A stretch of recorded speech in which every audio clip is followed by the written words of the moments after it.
Welcome to The Explainer. What we're about to break down for you is essentially a high-level strategic briefing on the tangled web of crises that have been set off by AI's insane acceleration. We're talking physical limits, we're talking existential risks, and a world that is literally fracturing in real time. And it all kicks off with one single, pretty shocking number. Here it is, 92 gigawatts. This figure was dropped like a bombshell by none other than former Google CEO Eric Schmidt, and what it represents is a crushing, almost unimaginable energy bottleneck that's threatening to bring AI's progress in the United States to a screeching halt. Now, to put that number into perspective for you, 92 gigawatts, that's the same amount of power that the entire United Kingdom uses at its absolute peak. All of it. And this leads to a really chilling realization for everyone in Silicon Valley. You can have the most advanced silicon chips on the planet, but they are completely useless if you can't find a socket to plug them into.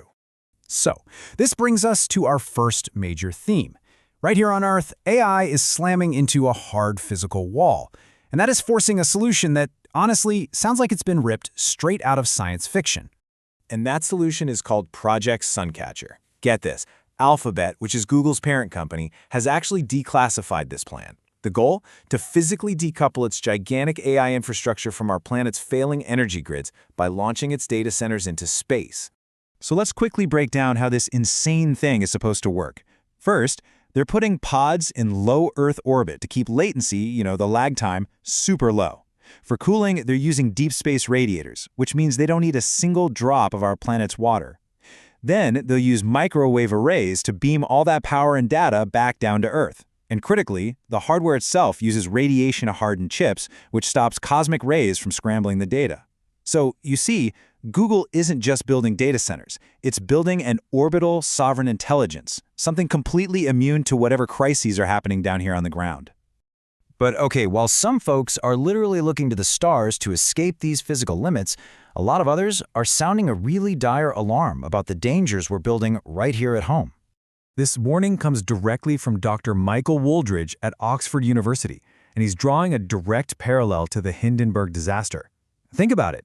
That catastrophe didn't happen because of a lack of knowledge. It was born from pure commercial hubris, a fatal decision to ignore basic safety protocols in a race for technological supremacy. Sound familiar?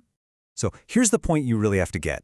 The big existential threat isn't a chatbot getting a history question wrong. No. It's the silent, steady integration of these incredibly complex AI black boxes. We're talking about systems that even their own creators don't fully understand, and we're plugging them directly into the bedrock of our civilization.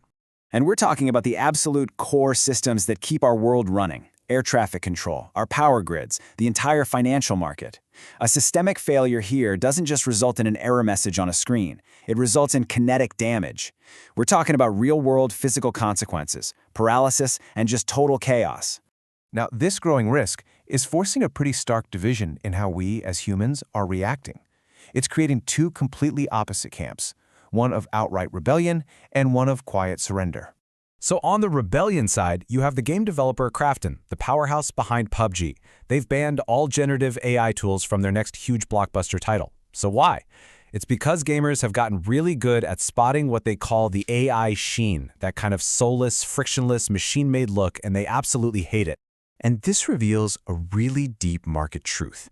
In a world that's just drowning in cheap, infinite, algorithmically generated content, what has suddenly become the ultimate luxury good? The human touch. Yeah, authenticity, a bit of soul, some friction, even imperfection. These are now massive competitive advantages. Okay, but while the creative world is in open rebellion, the enterprise world, they're basically surrendering the keys to the kingdom. We're witnessing this seismic shift from the old role of the manual coder to this new role, the AI manager. Their job isn't to write the code anymore. It's to direct autonomous AI agents to do it for them. And this whole shift is being driven by the rise of what's called Agentic AI.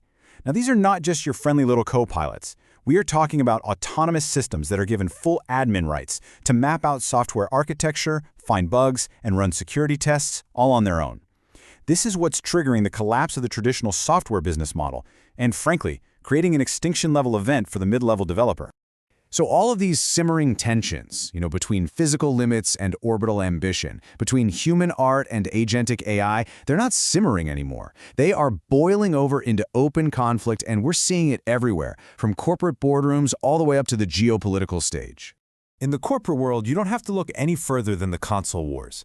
Just recently, Xbox pulled off this absolutely ruthless guerrilla tactic called value bombing to completely ambush and suffocate a major announcement from its rival Sony. So here's how they did it, the play-by-play. Just as Sony was making its big move, Microsoft stealth dropped a full $60 game onto Game Pass.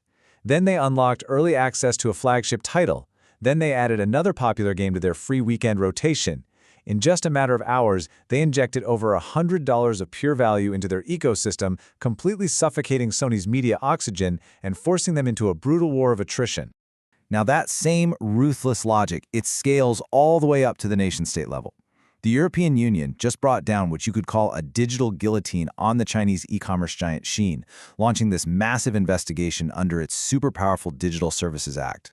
But let's be crystal clear about this. This has absolutely nothing to do with cheap clothes. This is a cyber war.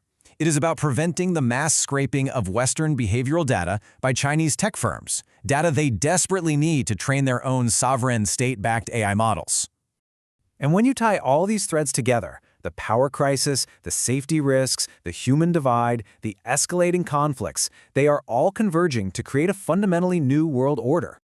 If there is one key takeaway from all of this, let it be this.